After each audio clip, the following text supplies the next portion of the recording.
Space in Ohio. It's something you don't typically think about, but as the birthplace of aviation, why not? And so excited to have Jeffrey Manber with us, who is the president of International and Space Stations at Voyager Technologies. You must be so excited to be here in Ohio, a state that's literally changing its game with what we're producing from it. That's right. Thank you for having me today. It's great to get the message out that we're committed at Voyager Technologies to Ohio, and Ohio is growing in space. It's a really exciting time in general for the United States as we doubly commit and triple commit to space exploration and how we utilize this frontier. So a very exciting time.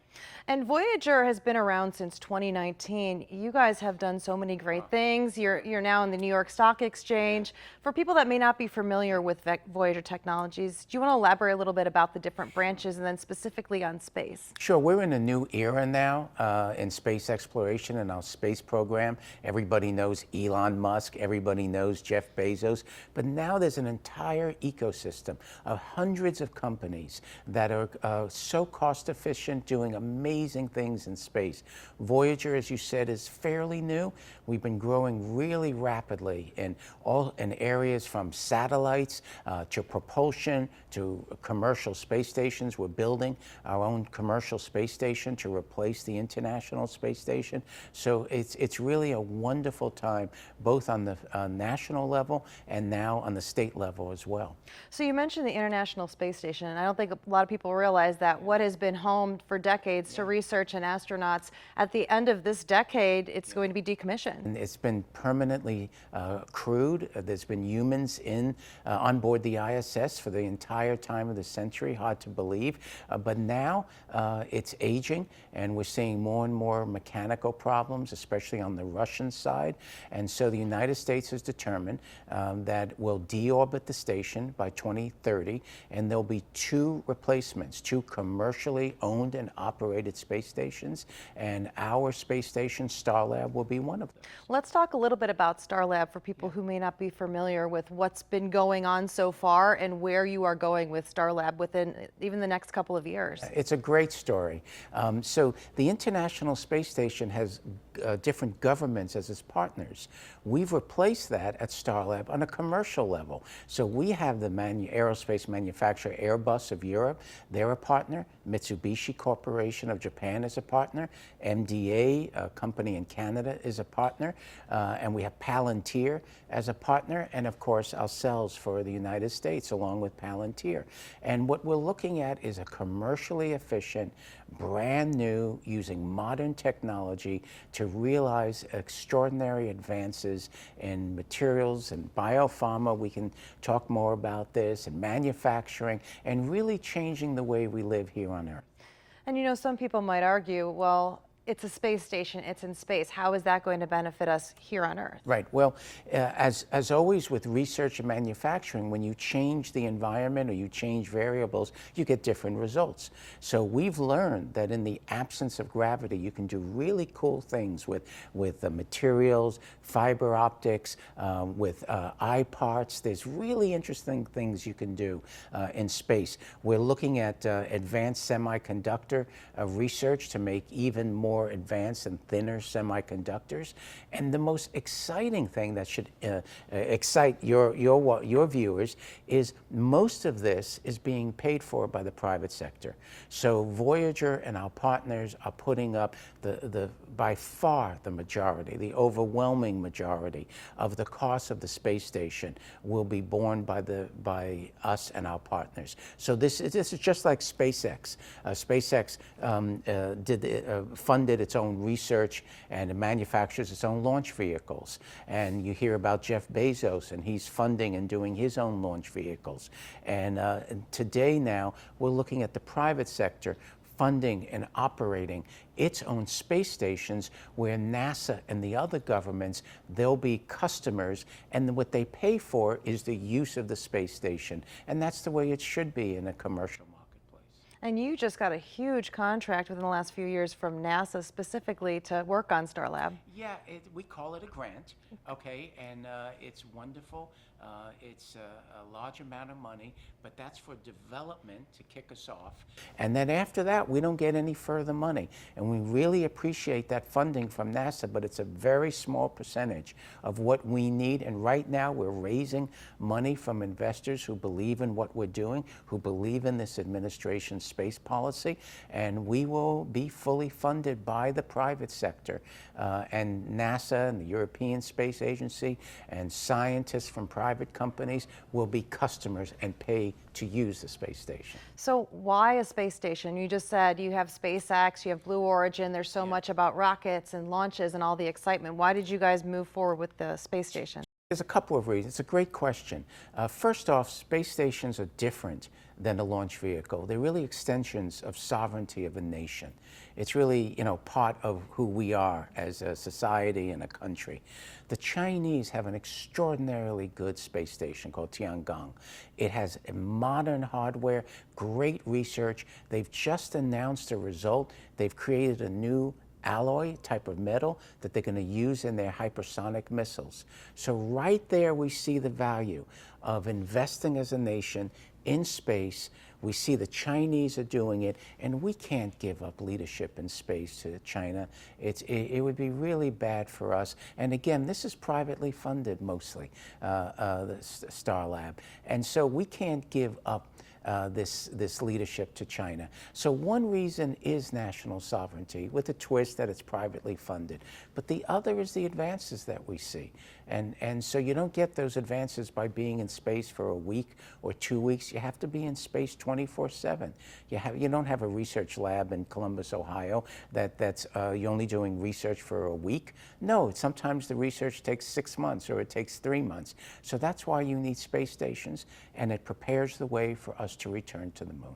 And you're going to be having that connection right here in Central Ohio. We have The Ohio State University that's partnering with you guys with Starlab, and a lot of that research, we're going to be getting some of the first data down the road right here close to home. Right. So what we are announcing that we're creating a science park here called Vista, and it's with the Ohio State University. And right now we're looking at building our first building. We're occupying a building at Ohio State campus. And the point of this is to create an ecosystem for researchers to come together. There is no place in the United States where researchers and people interested in manufacturing in space can come together. When you think launch vehicles, you think of Florida. When you think of humans in space, maybe you think of Houston, Texas.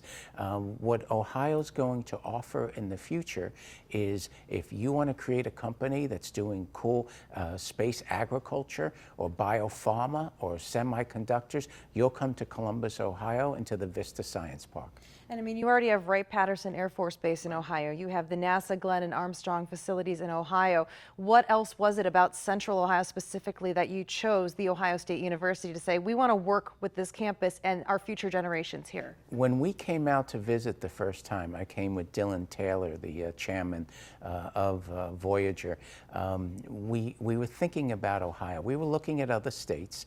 And Dylan turned to me and said, this is the bedrock of American manufacturing.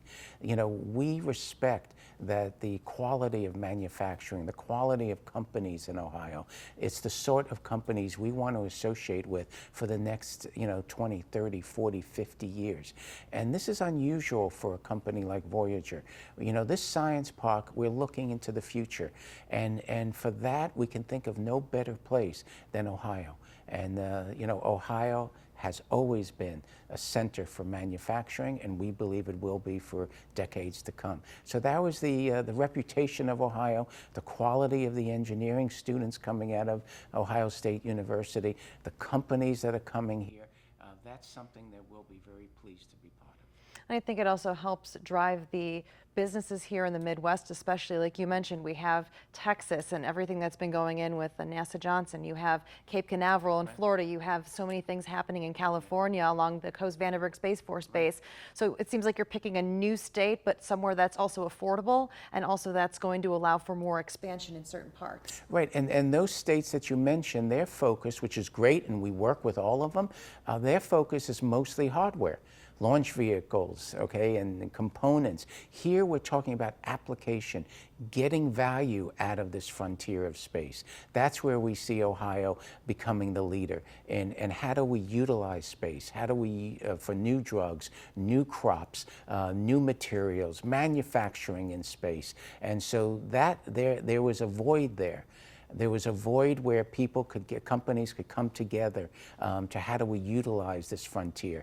And so now you're going to have more and more commercial manufacturing, commercial research going up on the commercial launch vehicles, and NASA will be one customer of many. That's what they want. That's what this administration wants, and that's where we're going to play a role in realizing. So what's the timeline looking at moving forward with getting things going? I mean, you have your short term, but also your long term as well. Well, we're open for business now. If you're a company or an organization and you want to be part of this ecosystem in space research and manufacturing, come join us now. And then we're just taking the first steps in realizing for when we can break ground and build the first building. We have a 10-acre site on Ohio State University. And we're working with Elford developers, well known here in the region, and we're very excited about getting that building going and having organizations from all over the world come to Columbus, come to Ohio, and let's make great contributions on our way of life utilizing the space frontier. And I think it's also going to motivate our future generations. And a lot of these students now, they're going to have different options of different STEM fields, especially that they can go into because of this. Right, and already at the Vista facility on campus, we have several companies that have spun off from Ohio State. This is exactly what Ohio State wants. They're not going to Florida. They're not going elsewhere. They can stay right here. We're giving them services. We're giving them support. We're helping these new companies get involved in on the national level and international level. So that's the hope. The hope is that we can take all these students coming out of Ohio State, take the professors, and make this a home for space research. You've been involved with space for a long time. What are you most excited about this mission specifically? Because I have been involved in for a long time, but we're now on the cusp of a new era where we're finally getting the results we have long promised out of the investments we've made in space. So now we can look at advances in pharmaceutical drugs. Now, because of advances in research hardware and the changing political climate and things being, and vehicles being more commercial, now we're going to see new crops. Now we're going to see new pharmaceutical drugs. Now we're going to see advances in semiconductors. So it's really exciting for me to see the investment of the last 30, 40 years reach this point. And now we can say, okay, to the taxpayer, you've gotten us to this point. It's a public-private partnership. We'll take the risk going forward, and your money will be used as a customer. I love that. I mean, you think about the excitement for the initial space race, and then you had the shuttle era. What would you call this era? I'd say before we were talking about exploring in space, living and working in space, this is the era of utilizing space, of getting results. Now it's the time to get results that everybody can see. Wonderful. Anything else you want to add or you think people should know about, especially here in Central Ohio, about this initiative and where we're going to be going between now and the end of the year, even in the immediacy? I think you can be very proud in Ohio that you're on the forefront of utilizing space and technology. You see the caliber of companies coming to Ohio, and Voyager Technologies is very pleased to be the latest of a whole string of companies, and we know there'll be more to come and join the Vista Science Park. So thank you. Thank you so much, Jeffrey Manber with Voyager Technologies. We're so happy that you talked to us today. Thank you.